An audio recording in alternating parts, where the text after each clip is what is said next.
Telangana rising global summit 2025కు సర్వం సిద్ధమైంది. Bharat future సిటీలో ఇవాళ రేపు ఈ సదస్సు జరగనుంది. ఈ సమ్మిట్ కోసం ప్రభుత్వం అన్ని ఏర్పాట్లు పూర్తి చేసింది. పారిశ్రామికవేత్తలు, ఆర్థిక నిపుణులు, గ్లోబల్ గ్రహీతలకు ఆతిథ్యం ఇచ్చేందుకు హైదరాబాద్ ముస్తాబైంది. 2 రోజుల పాటు జరిగే ఈ సదస్సులో దేశ విదేశాల నుంచి 600 మంది విఐపీలు, 1500 మంది ప్రతినిధులు పాల్గొనున్నారు.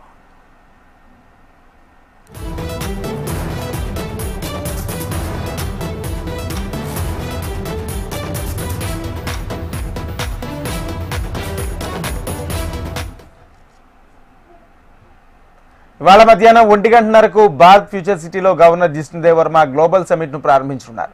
ఈ సమ్మిట్లో ఇంటర్నేషనల్ ఆర్థికవేత్తలు ప్రసంగిస్తారు.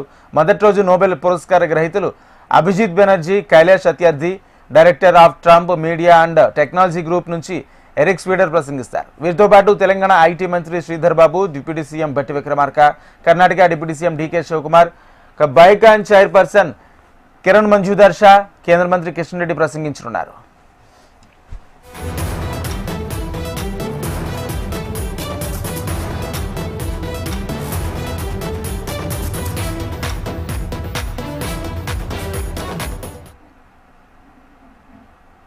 ఇక మధ్యాహ్నం 2:30 గంటలకు సీఎం రేవంత్ రెడ్డి ప్రసంగించనున్నారు. అలాగే మధ్యాహ్నం 3 గంటల నుంచి 4 గంటల మధ్య మంత్రిత్వ శాఖల ఆధ్వర్యంలో చర్చాగోష్ఠులు జరుగుతాయి.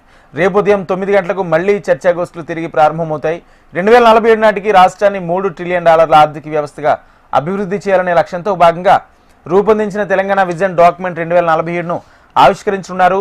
అదే రోజు సాయంత్రం 6 గంటలకు ముగింపు కార్యక్రమం ఉంటుంది. రాష్ట్రంలోని అన్ని పార్టీల నుండి నేతలను ఈ సదస్సుకు ఆహ్వానించింది కాంగ్రెస్ ప్రభుత్వం.